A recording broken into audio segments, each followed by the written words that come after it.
Krampus lives next door to Father Christmas and gets along with the elves quite well.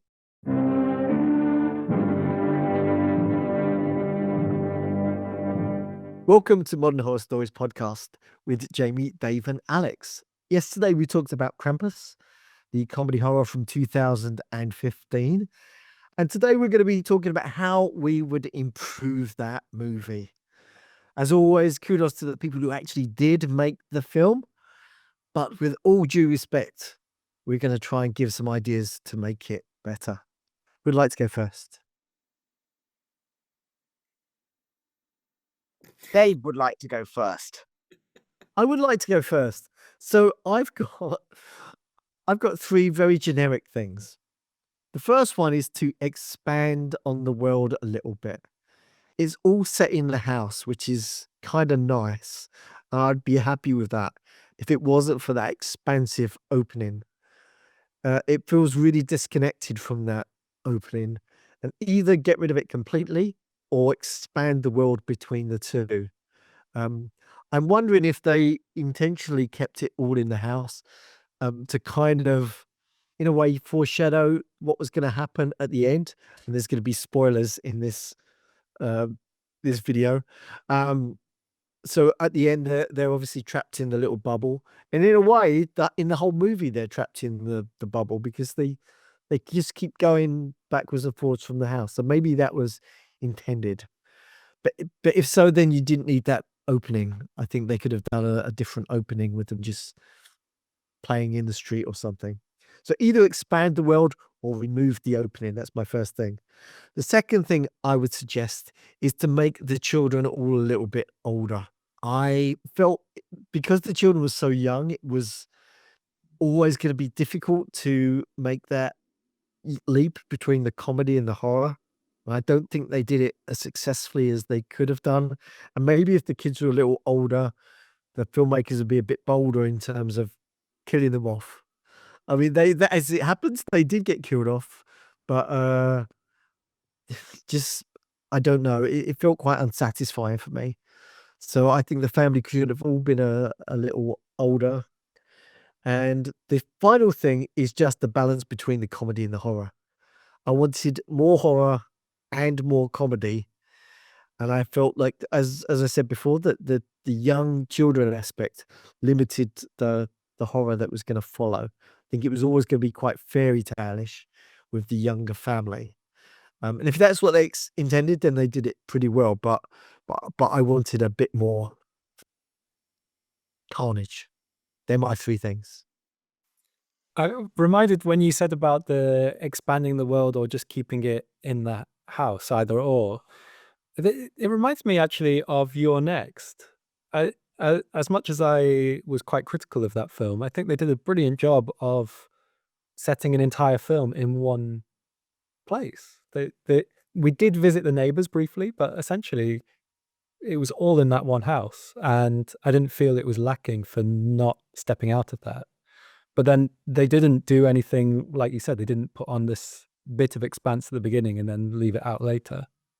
They really kept everything between those two houses. So, yeah, it just brought that to mind. But getting back to Krampus, the three things that I would change, and we touched on some of this yesterday, is one thing with the way it ends with the snow globes at the end. I think I would not have them in Krampus's office or wherever it is that they are. I would have them on the shelves of a shop, and in the opening we see the snow globes in a shop, not necessarily There we opening go. sequence, but yeah, Sorted it. yeah, That explains the opening sequence now. yeah.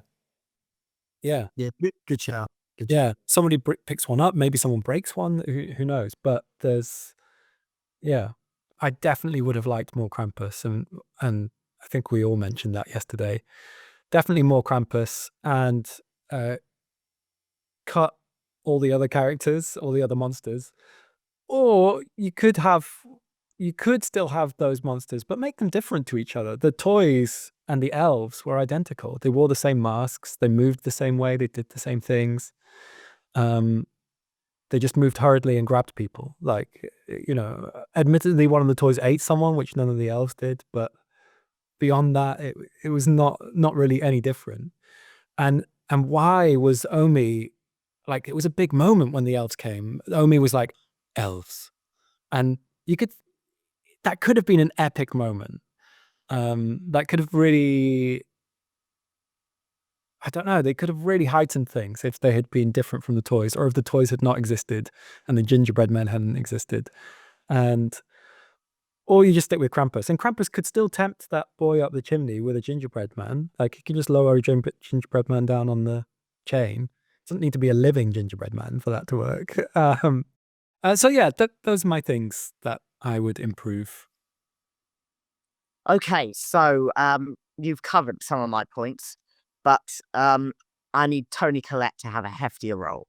If I see Toni Collette on screen, I want her to be tackling with something that's really interesting, because she's such an interesting actor. And she's not given that in this, which is such a shame. And also, I think Adam Scott could have a bit more of that sort of sardonic humor that he is extremely good at. And that might actually add a bit of tension into the family dynamic, if he's able to kind of have that sort of Adam Scott sharpness. That would have been great. Again, yes, exactly what you said, Jeremy. More Krampus, less other creatures. I really didn't need the other creatures at all. I don't really see what they've got to do with Krampus other than the relationship with Christmas. They're not Krampusy things. It's not like Krampus lives next door to Father Christmas and gets along with the elves quite well.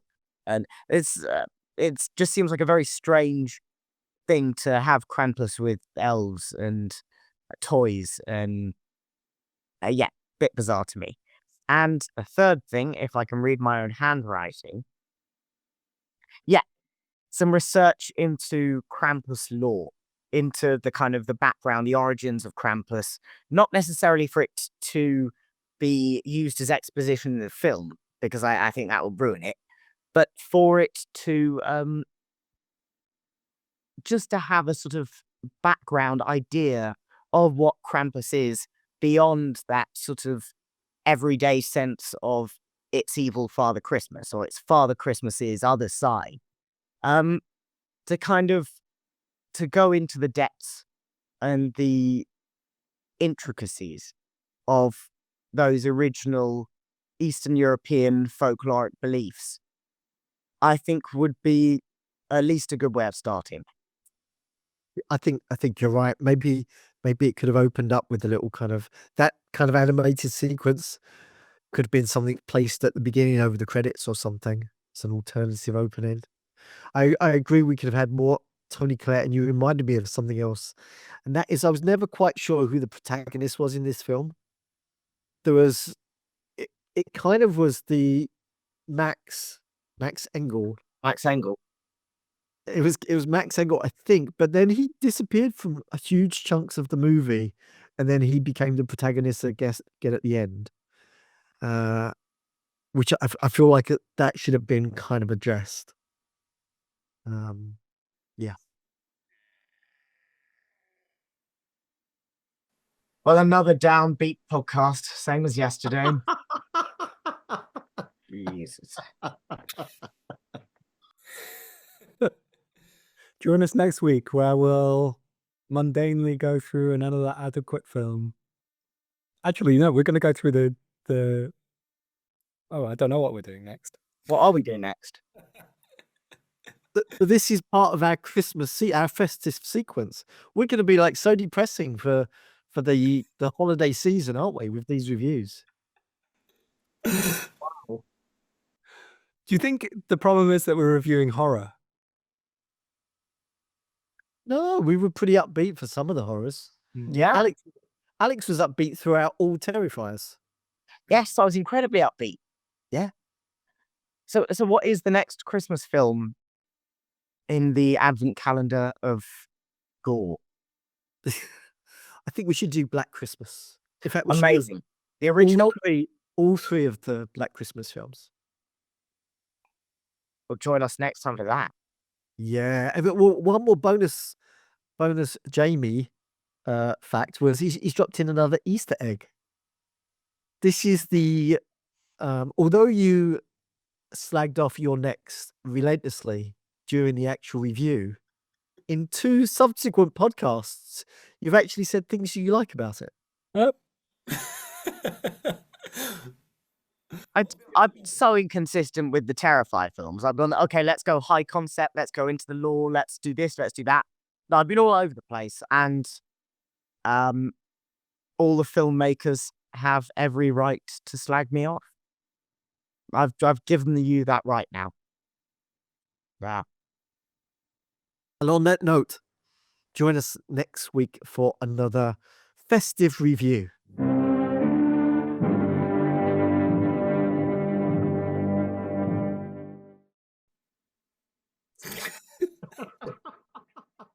Why were we so downbeat?